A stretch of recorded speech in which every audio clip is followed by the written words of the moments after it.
começando mais um podcast, um programa que só fala assuntos interessantes. E hoje a gente trouxe um assunto muito legal para vocês conhecerem. Aposto que vocês já conhecem essa marca, mas a gente vai um pouquinho nos bastidores, porque tem muita história para vocês aí desse outro lado, não é verdade, Andressa? Exatamente. Aproveita, curta, compartilha. É um conteúdo riquíssimo de informações que vocês vão aprender muito também para quem não conhece.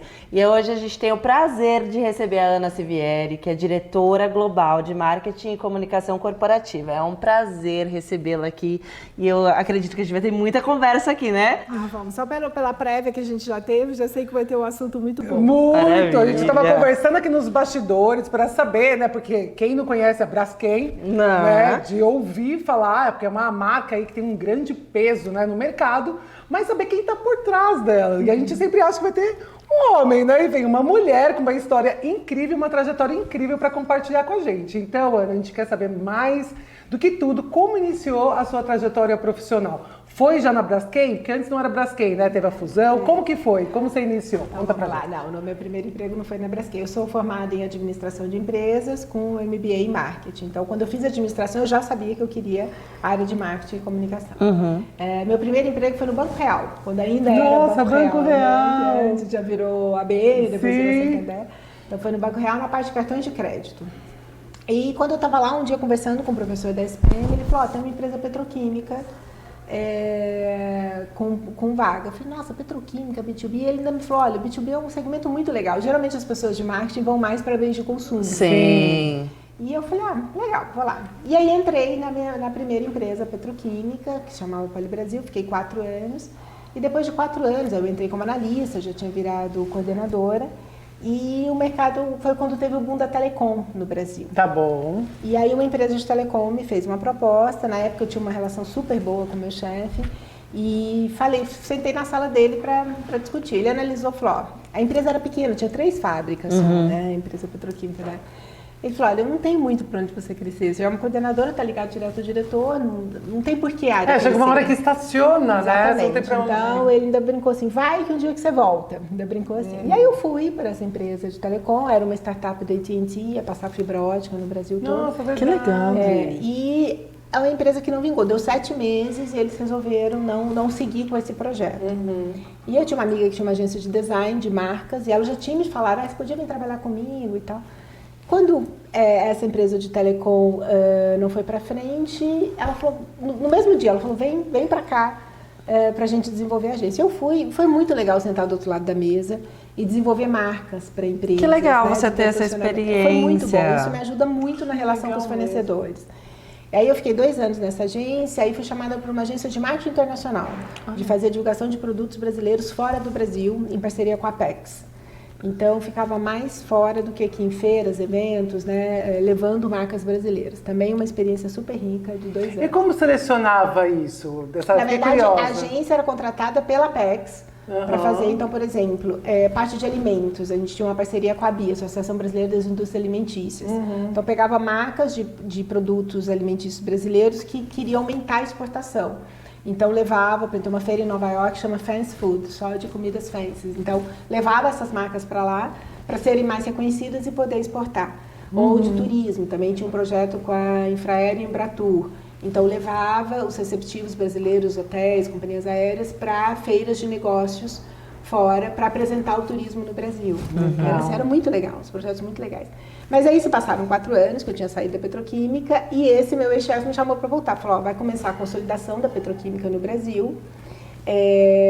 Antes eram várias empresas pequenas, a ideia era que se consolidasse e ficassem 2 empresas grandes. E agora a empresa vai crescer, vai fazer sentido ter uma área de marketing e comunicação maior. Então, onde você estava batendo cabeça no teto, agora vai ter mais espaço. E eu topei e voltei. Então, eu fiquei 4 anos fora do mercado petroquímico e voltei 4 anos depois.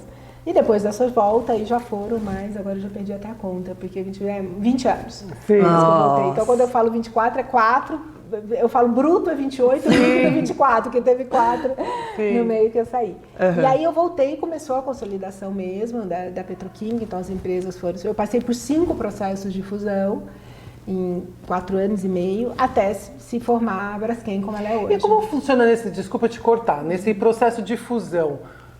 E o marketing? Então, uma empresa, Como a que empresa vai acontece? sendo comprada, né? E aí cada cada liderança que chega, cada nova empresa, tem ali a sua cultura, a sua maneira de funcionar. Então, foram 4 anos e meio de bastante intensidade. Mas deve ter aprendido muito, né? Porque pluga aqui, depois despluga. Aí E pessoas completamente diferentes, né? E o que a gente aprende em processo de fusão, eu falo muito isso para minha equipe hoje. Eu falo, você tem que fazer o seu trabalho do jeito que ele é naquele momento com que você confia, com que você acredita. Porque quem chega no processo de fusão vai ver uma foto e um filme. Ele vai ver como a área está naquele momento e como você construiu aquilo. Tá. Quanto mais consistência você tiver, maior possibilidade da sua área continuar relevante naquela nova estrutura, naquela nova liderança. E foi assim, todas as fusões foram positivas para mim. Em todas elas eu tive oportunidade de crescimento. Que legal! Então foi muito legal. Quando as pessoas falam, vai ter uma fusão, eu falo, gente, pode ser uma grande oportunidade. Para mim, sempre porque normalmente as todo mundo já fazia agora. Mais trabalho, mas na verdade você gosta do trabalho, né? Isso eu adoro. Quanto mais então, complexo, isso, mais exato. legal. Sim. E aí a empresa também foi crescendo, né? Então a complexidade ficou maior, e aí você tinha mais verba demais para fazer as coisas, você tinha mais relevância na parte de comunicação, de posicionar a empresa junto à imprensa. Então você vai crescendo, vai ganhando relevância. Então, Sim. a primeira empresa que tinha 3 fábricas, hoje a Braskem tem 40. Né? E são 29 fábricas no Brasil, 4 no México, 5 nos Estados Unidos e 2 na Alemanha. Você queria desafio mesmo, Então, né? Cuidado com o que você pede. Não é? Eu quero crescer, tava ali naquele coordenador agora, né? Agora, você quer desafio? Então aqui está. Chama a Ana, gente. Então, e aí, toda essa... Sempre mesclando entre área de marketing e comunicação. Tá. E aí, na Braskem, há 6 anos, mais ou menos, existiam várias marketing e comunicação separadas, 2 diretorias, e teve uma reorganização na empresa, uma mudança de estrutura geral, de como a empresa dividia o organograma, e resolveram juntar as 2 áreas de marketing e comunicação, e me chamaram para liderar essa área. Eu falei, bom, foi um presente, porque as 2 atividades que eu gosto, que eu sempre gostei, as 2 áreas que eu sempre estive, né, entre elas, poder juntar as 2 e entregar um olhar 360 de posicionamento da marca mesmo. Que legal. E hoje você pode contar pra gente um pouquinho, pra quem não conhece, a dimensão dos produtos e soluções de Braskem? Olha, aonde você está, tem Braskem perto de você. A Braskem faz insumos básicos, então os primeiros produtos químicos, butadieno, parachileno, bem a base, pega a nafta, craqueia e faz a primeira série de produtos. Bom, não é aula de química, é só... Não, mas pode falar, interessantíssimo. A gente E vai aí, de aprender. 2 desses produtos, que é o eteno e o propeno, a gente faz resinas termoplásticas, o polipropileno, o polietileno e também PVC, que aí vem de outra matéria-prima, né? De cloro e soda, de sal. Então a gente é o produtor de insumos básicos, polipropileno, polietileno e PVC. Tá. É isso que a Braskem faz. Ok. Então a gente está presente Em tudo na sua vida, né? Porque os plásticos, então... E é isso que me fascina no marketing B2B. Porque quando você trabalha com um produto específico, você sabe tudo daquele produto. No caso da Braskem, a gente tem agro. Agro é um segmento que tem muito plástico. Desde as mantas de mulching, as mangueiras de gotechamento, silo bolsa e tal. Aí você vai para a construção civil. Nossa, Você vai uma casa inteira, você tem o piso vinílico, você tem esquadria, você tem as telhas, as tubulações e tal. Você vai para a automobilística. O que o plástico trouxe de evolução na automobilística, os carros hoje são mais leves, consomem menos combustível, poluem menos. Sim. São muito mais seguros. Você vê que quando tem um acidente, o carro todo destrói, mas ele absorve o impacto, ele não projeta, as pessoas se machucam menos. Sim. Então, aplicação. Setor saúde. Vai no hospital, é tudo plástico. Toda aquela roupa que o médico usa, aquilo é 100% polipropileno. As seringas, antigamente a seringa era de vidro. Você aceitaria esterilizar uma seringa para usar em você hoje? Meu Deus! Nossa. Então, assim, o número de contaminações que diminuíram de doenças por conta do uso do plástico na medicina. Nas embalagens, os alimentos, como aumentar a vida, né, e a segurança alimentar dos alimentos. E aí você vai. Então, todos os setores que você olha, a Braskem está presente. Então, para a área de comunicação e marketing, poder atuar nessa diversidade é um presente, né? Porque você tem que estar conectada com tudo que está acontecendo e poder atuar nesse segmento. É uma amplitude de conhecimento e uma possibilidade também de você trabalhar de diversas formas, né? A comunicação, porque são vários setores, né? E complexidades diferentes também. E para a vida não ser simples, né? O plástico foi escolhido como vilão do meio ambiente. Exato. Então, isso que eu ia até te perguntar, né? Como que... Claro, vocês devem ter um trabalho para fazer, toda essa preocupação, como várias empresas hoje têm, e a Braskem com certeza se preocupa com isso. E virou um vilão de todo mundo, a questão, né, começou com a sacolinha e as pets, né? É verdade. Que é Canudo, os canudos. Daí canudo, aí depois foi o canudo. Então, cada hora tem uma... O que é real, o que não é? Porque a gente não consegue viver sem o plástico.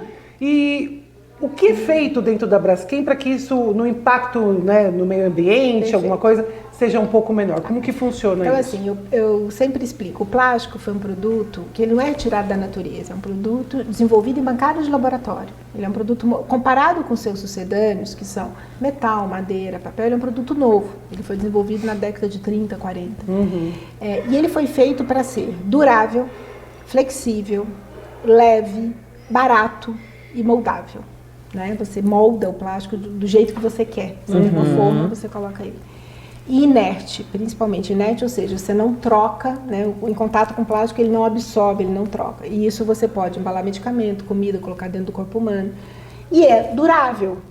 Então, assim, os melhores benefícios dele, que é o fato de ser durável, barato e inerte, é o que faz com que ele também seja usado de forma errada.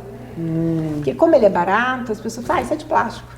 Então, na verdade, o vilão não é o produto em si, mas as pessoas como elas utilizam. Então, é a maneira que se utiliza o plástico que é o problema. O plástico em si, ele foi feito para ser uma alternativa moderna, barata, acessível. Então, o quanto acesso ao consumo as pessoas tiveram. Os eletrodomésticos de antigamente eram super caros, pesados. Tá? Hoje você tem os carros, você tem carros mais populares por conta do uso do plástico. Mas a maneira que a gente utiliza. Então, assim, o plástico não foi feito para ser jogado na natureza. Ele dura muito, ele é um atributo dele durar muito. Sim. Por isso ele pode ser usado dentro do corpo humano, na medicina, em todos os lugares. Então, o que a gente precisa é... a maneira que foi usada dele também, usaram de forma muito maior do que... ou de forma desordenada, vamos dizer. Então, existe todo o que a gente chama de economia circular, o que a gente defende, o que a gente posiciona, o que a Braskem incentiva, que é a produção... O que é uma economia linear? Que é o que a gente tem hoje. Você extrai da natureza, produz, usa, joga fora. E aí, esse jogar fora, em qualquer lugar, para o plástico é um problema. Não deve estar ali. O que é a economia circular? Você produz da forma mais sustentável possível, com eficiência hídrica, energética, tirando da natureza a matéria-prima da melhor forma. Faz com que toda a cadeia produza dessa forma. Porque a gente produz o pellet, a bolinha. A gente vende para uma empresa que faz, por exemplo, a embalagem. Tá. Essa empresa vende para a empresa de produto que vai colocar o produto ali dentro que vai chegar no consumidor final.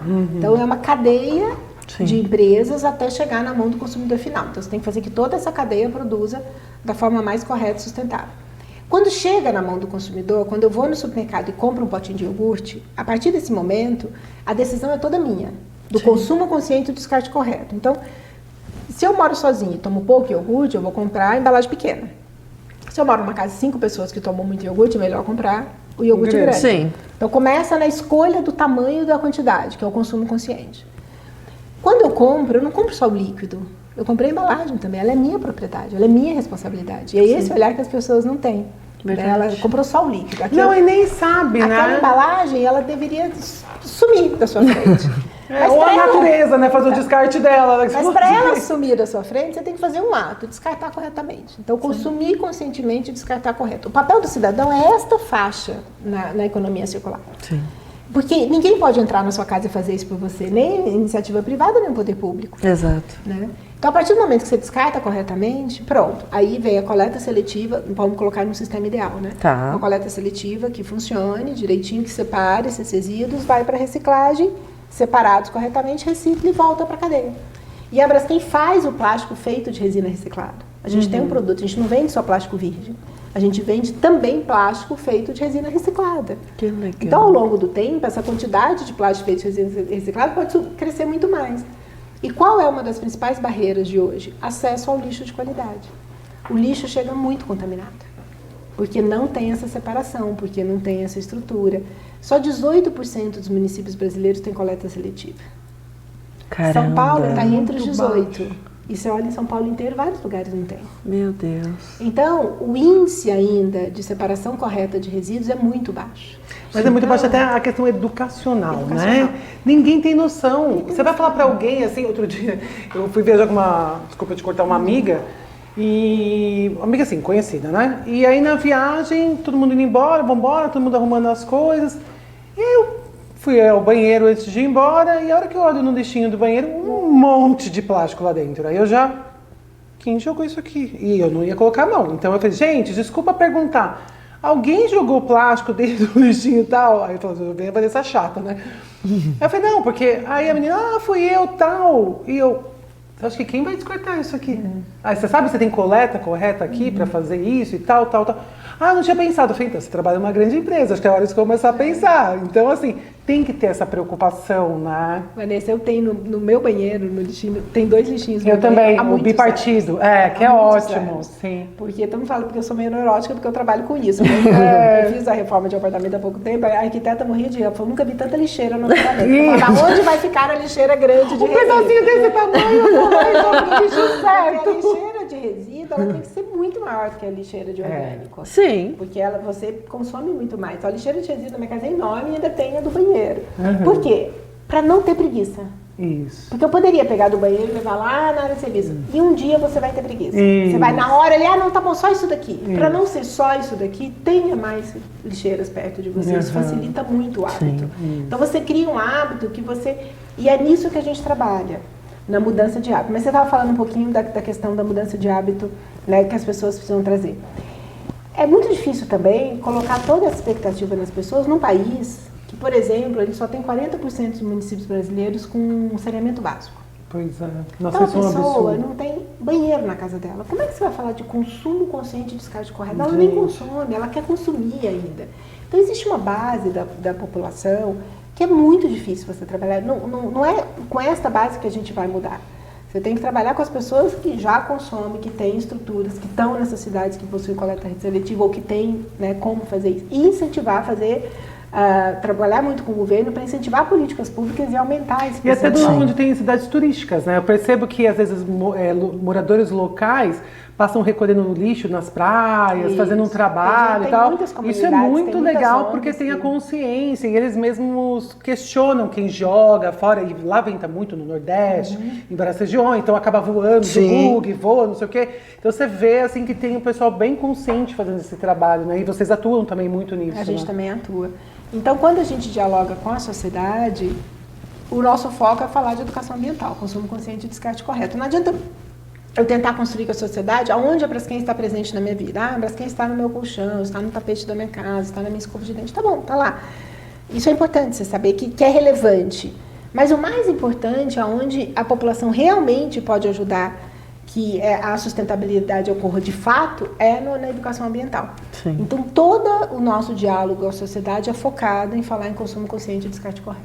E também educar o governo, né? Aí, De uma- com o governo, a gente vai através de políticas públicas mesmo, Sim. tentando, dialogando bastante com o Mas governo. deve ser muito difícil, né? de Porque cada estabelecer. lugar... Então, é difícil, cada lugar, e aí você tem um país com outras necessidades que também são importantes.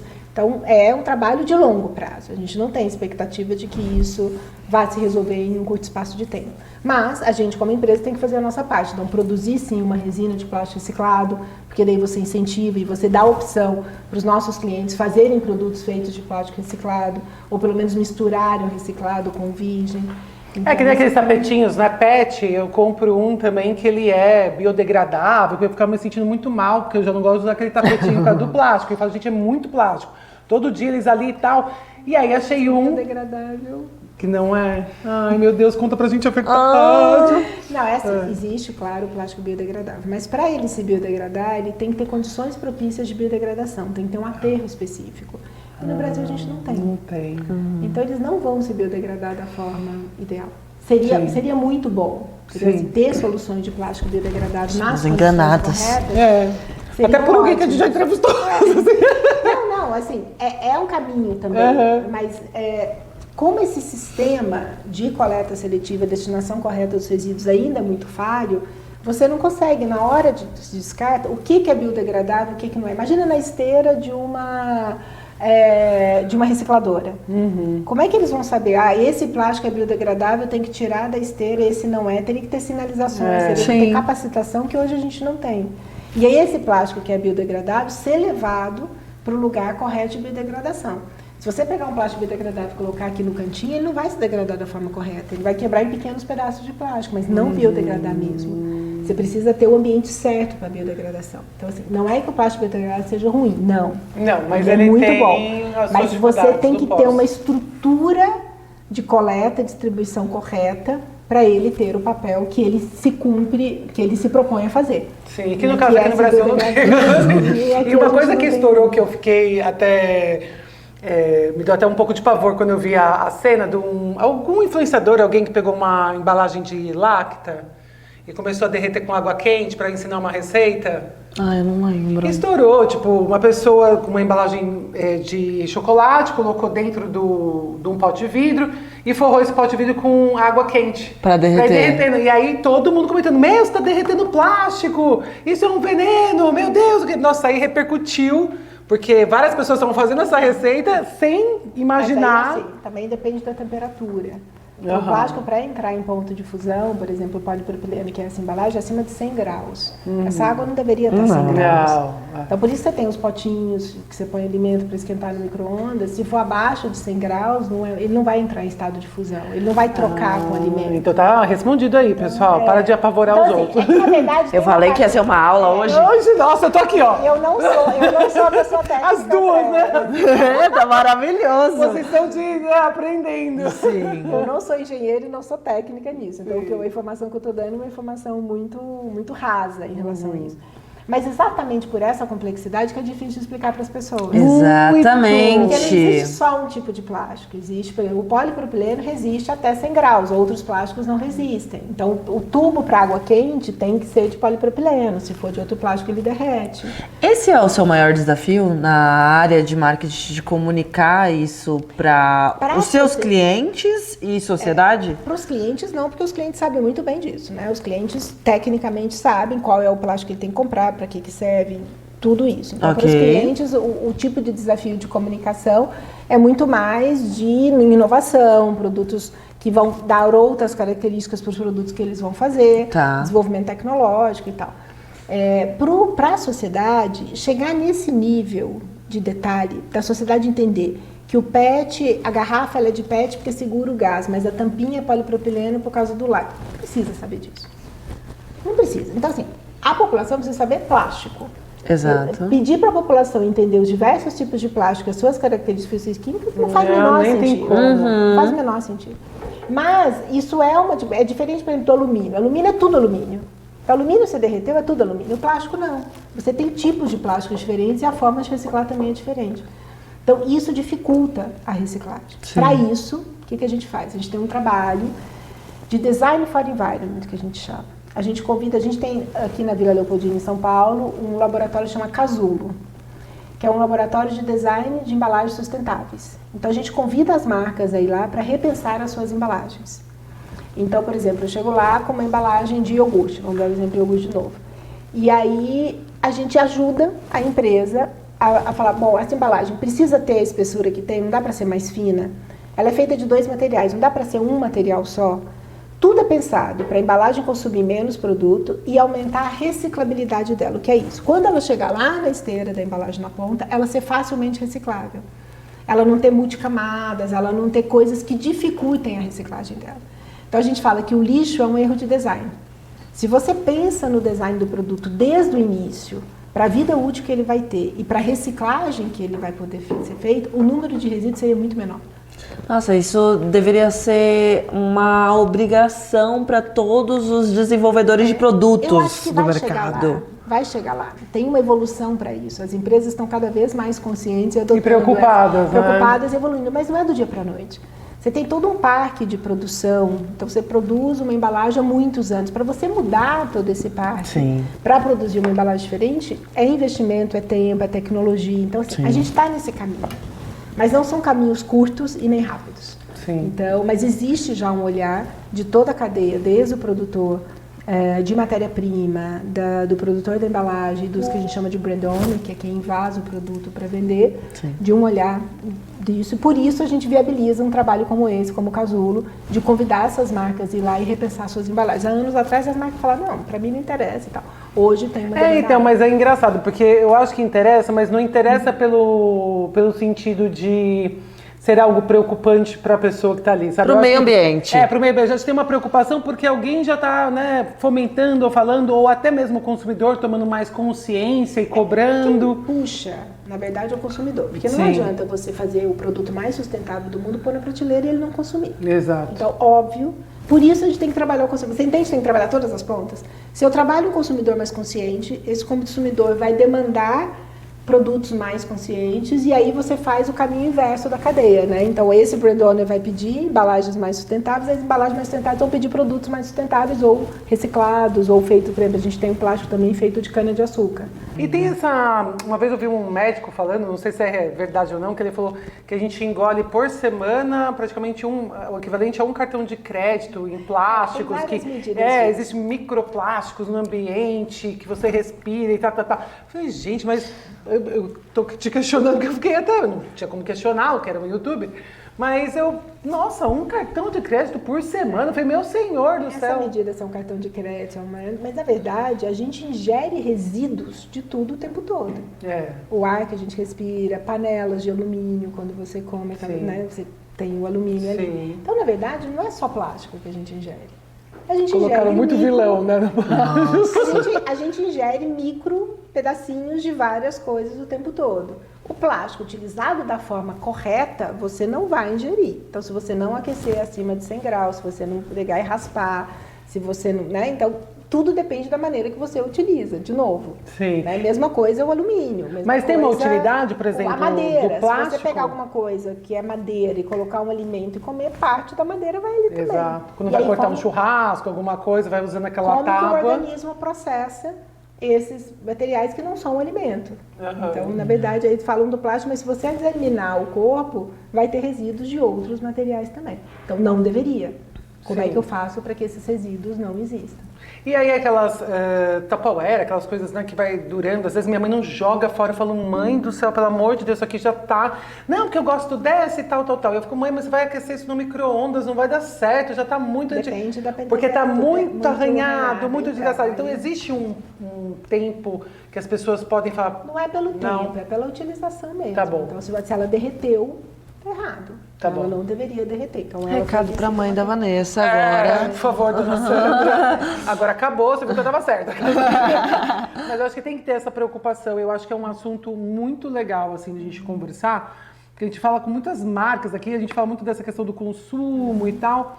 E vocês estão muito nos bastidores de um grande consumo, de um leque infinito aí de produtos que são à base de plástico, de vários plásticos. Mas eu fico imaginando no seu dia a dia isso. Como que você administra vários pratinhos e provavelmente tem uma equipe grande, viaja bastante, como você falou, estava há pouco tempo na China. Como é tudo isso no seu dia a dia? Porque você também vai para inauguração, vai para, né, eventos. E como que é isso no seu dia a dia? Quais são esses desafios? Primeiro, obviamente, eu tenho uma equipe muito capacitada e muito boa, então ainda mais para operar os outros países, né? A gente tem a sede aqui no Brasil. Então, a maior parte da equipe fica aqui, mas a gente tem também pontos focais nos outros países. Fazendo um planejamento muito bem feito, né? Uma estruturação, a gente tem fornecedores também que nos atendem, então agências de PR, agências de publicidade, né? De conteúdo e tal. Então, você tem uma estratégia bem estabelecida, uma equipe, e você coloca o carro para andar, né? E vai administrando ali tudo que aparece, tanto... Eu estava comentando com vocês antes, né? Para mim, a definição de marketing B2B é gestão de reputação. Porque não é uma publicidade, uma comunicação que vai mexer ponteiro na gôndola. A gente não vai vender mais para o primeiro politileno por conta de uma comunicação da pessoa. Isso nunca vai existir. Como é a maneira que se mede bens de consumo. Você faz uma promoção, quanto vendeu mais. Sim. Mas o que você faz é ajudar a população, ou diversos stakeholders, não só a sociedade, a entender o que a empresa faz, os compromissos que ela tem e como que ela entrega de melhor maneira isso para aquele stakeholder.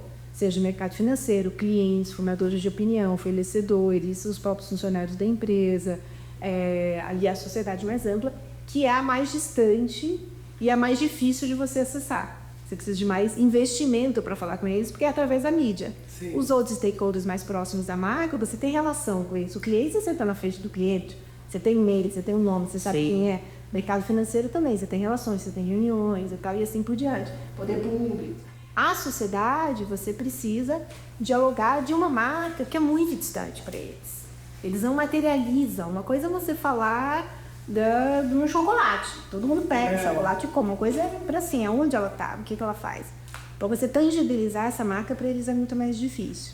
Então, o que a gente quer construir com eles é essa imagem de que é uma empresa relevante para o país, que é uma empresa inovadora, que traz coisas boas para a vida deles e que eles têm uma função fundamental no ciclo de vida do plástico, que é o consumo consciente e descarte correto. Eu acho que é legal também a gente abordar um ponto aqui sobre a sua longa jornada dentro de uma empresa e por ser mulher na liderança. Eu acho que, até pelas conversas dos bastidores, né, a empresa ela aposta, né, nisso, tem outras profissionais aí, mulheres nessa frente, mas a gente queria ouvir de você, porque é um mercado um pouco complexo e até mesmo foi muito masculinizado, né? Então, se você teve algum desafio forte ou algo que você queira contar pra gente sobre isso. As coisas mudaram muito nos últimos anos. Então, quando eu comecei lá na Bitrop de Química, 24 anos, eu comentei com vocês, né? Eu era bem jovem e em uma reunião, a maioria era homem e o mais novo tinha 10, 15 anos a mais que eu, né, daquela reunião. Então, para eu me posicionar, porque eles olhavam e falavam assim, aquela menina, né? Ou não ser a menina da reunião, você tem que ter uma postura mais assertiva, tá? Não, você não precisa ser dura, eu nunca precisei endurecer ou masculinizar para isso. E eu sempre fui de falar muito, eu sou muito expressiva, eu sou uma pessoa de comunicação, eu sou muito expressiva. Então, se eu tivesse que me enrijecer demais, não seria eu. Sim. Então, mas você tem que saber a hora de falar. Porque se você fala numa hora, ou um comentário muito leve, ou no horário, eles não te ouvem. E é assim, não é por maldade, parece ter uma coisa... E aí um outro homem fala a mesma coisa que você falou, presta atenção. Então isso eu sentia bastante no começo, mas principalmente quando eu era mais jovem. Com o passar do tempo, as pessoas vão te conhecendo e na petroquímica, na Braskem, são pessoas de ciclo muito longo, assim, o turnover é baixo, então as pessoas estão lá muito, sabe? Então você vai criando ali uma relação de confiança, de credibilidade, as pessoas vão te conhecendo, então vai tendo espaço. Eu não senti tanto naquele tempo, eu conheço pessoas, amigas, que passaram de situações muito mais fortes em relação ao fato de ser mulher perante outros homens. Eu nunca tive isso, de um fato super forte. São pequenas situações que você percebe e que muitas vezes, não estou minimizando o papel, mas muitas vezes eu senti que eles não estavam percebendo. Existe porque está tão enraizada, muito forte. Então, para que isso mude de fato, precisa ser um compromisso da empresa. A alta liderança precisa comprar isso, entender a relevância. Então, na Braskem a gente tem um projeto de diversidade que já tem, eu acho, uns 8, 10 anos, 8 anos com certeza, e que veio o movimento da empresa toda falar sobre isso e vivenciar. Então, em algumas situações, em reuniões, que era colocado talvez uma piadinha, não direcionada para ninguém, mas um comentário, ou machista, ou sexista. E aí eu vi várias vezes lideranças falar, esse tipo de comentário não cabe mais. A gente isso é ótimo. E aí você vê que as pessoas começam a se despertar. A pessoa que falou muito muitas vezes no modo automático. Sim. Mas aí ela percebe. Você vem falar, realmente não cabe mais. Então, é uma mudança. Você tem que ter um tempo para as pessoas também absorverem. Sim. Essas mudanças muito radicais, às vezes, geram conflitos desnecessários. Dê um tempo para as pessoas refletirem, aceitarem e aplicarem isso na vida dela. Até porque, Ana, eu já me vi em vários comentários machistas sem saber. Até hoje a gente... Você entendeu? E aí eu, na hora, eu falei, opa, não, calma. Eu pensei assim, então... Por ela Mas esse despertar veio a partir de uma consciência, de uma fala, de uma vivência. Isso. Então tem que ter um ciclo, realmente. E eu acho que agora a gente começa a acelerar mais. E aí essa nova geração que chega, ela já chega formatada, né? Sim. Ela já chega com outro olhar. Eu tenho uma equipe que tem uma mescla, mas eu tenho uma base da equipe bastante jovem, né? Que é bom, que traz esse frescor. Então eu digo para eles, tem coisas que não tinha nem mais assunto. Aquilo, assim, é óbvio que era aquela forma. Coisas que a gente discutia, que a gente falava, que a gente lutava, para eles é normal, é default. Então, existe um tempo para que essas mudanças aconteçam. Muito bom. Bom, eu acho que o próximo programa do pote é essa. Ana, a gente divulga que você vem, que você viria aqui, na verdade. E aí a gente tem uma comunidade no WhatsApp que eles mandam perguntinhas. Não é nada demais. A gente faz um filtro também. Vou tirar um milê para beijo, por favor. Vamos ver. O setor petroquímico ainda é muito dependente de petróleo ou está mudando? Ótimo pergunta. Foi o que eu já falei. Ótimo mesmo, porque eu também não sei. A nossa base ainda é uma base NAFTA, a nossa base de matéria-prima, mas a gente está fazendo esse movimento exatamente para ser gás natural e aumentar a produção de bipoliques, que eu falei. Essa estratégia da empresa que a gente chama até de fly up to green, ou seja, aumentar a produção de... A gente acredita no futuro, aonde a maioria dos plásticos serão feitos de bipoliques, pelo menos as especialidades. Então, nosso foco e o foco da estratégia de investimentos são para isso. Que legal! Mais uma! Por favor. Estou adorando. Eu adoro esse assunto. O plástico verde da Braskem é feito de cana-de-açúcar. Olha só! Como a gente vê com o podcast foi bom, as respostas já foram dadas. É verdade. Sim, ele é feito de cana-de-açúcar. A gente desenhou essa rota, é uma patente nossa. Então ele não é biodegradável, ele tem as mesmas características de um plástico tradicional, mas ele capta CO2 durante o processo de crescimento da cana. Que legal. Então, ele capta mais CO2 do que ele emite no processo de produção. Então, diferente do plástico fóssil.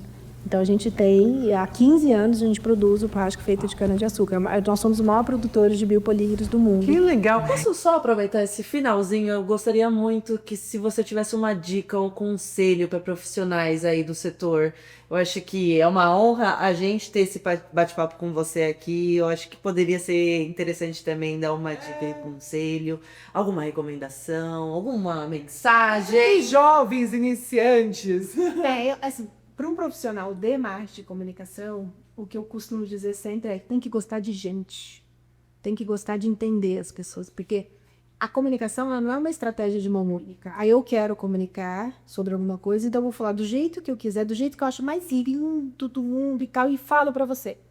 Não é o jeito que entende. Ou não é o que você está perguntando, ou não é o que você está absorvendo. Eu só vou conseguir estabelecer uma conversa com você se eu olhar para você e entender o que você quer. O que você quer saber de mim? O que você se interessa sobre esse assunto? Então tem que gostar de gente, tem que entender como as pessoas vão se comunicar. E nos últimos anos, a maneira de se comunicar mudou muito. As pessoas hoje absorvem a mensagem de maneiras muito diferentes e tem mudado muito rápido. Sim. Então você saber se adaptar à sua narrativa, ao formato, à intensidade e ao canal correto, isso é constante. E você só faz isso olhando para as pessoas. Que legal, boa. Eu acho que ficou tudo bem claro Ficou aqui, super né? claro, eu amei esse amor. Eu amei. Eu amei, gente, porque eu adoro esse assunto de plástico. Eu acho que tem muita coisa por trás para todo mundo ficar sabendo, consciente. Por favor, gente, vamos descartar no lugar correto, fazer o nosso trabalho, a nossa parte. Se dali pra frente não vão fazer, já é o problema das pessoas. Mas você cada um fez. fazendo um pouquinho já Eu ajuda acho muito, que ajuda, porque às vezes a pessoa fala, mas eu vou jogar esse pequeno plástico aqui, você acha que as pessoas vai fazer diferença? É isso. Atitude em relação dos outros. Não, Você nunca mais você não vai fazer mais nada. Faça a sua parte. Exato. Se todo mundo pensar assim, né, e aí a empresa privada, as pessoas e o poder público, aí a magia acontece. Mas a gente quer muito agradecer a sua vinda aqui. Foi muito legal te receber. A gente viu até você antes lá no restaurante. Eu falei, gente, ela toda linda passando. Eu falei, uau, que ideia linda, toda bem vestida. Mas é muito prazer mesmo. Acho que o conteúdo é muito relevante que você trouxe pra gente. Então eu agradeço demais. E quando houver novidade, você pode vir aqui, que as portas estarão sempre abertas pra você vir aqui de novo, tá bom? Eu que agradecer a oportunidade, foi uma delícia. Era Que bom. super gostoso. Que bom! E pra vocês que ficaram aí até o final, deixa o likezinho pra aumentar mais ainda essa audiência, compartilha com mais pessoas, porque o YouTube só entende assim, gente. Só isso ver mesmo. e não curtir, Vamos hein? aumentar o engajamento. Por favor, e ó, consumo consciente de plástico, pelo amor de Deus. Governo, por favor. coloca mais coisas pra reciclar, pelo amor de Deus. É isso aí, um beijo. Beijo. Tchau, tchau.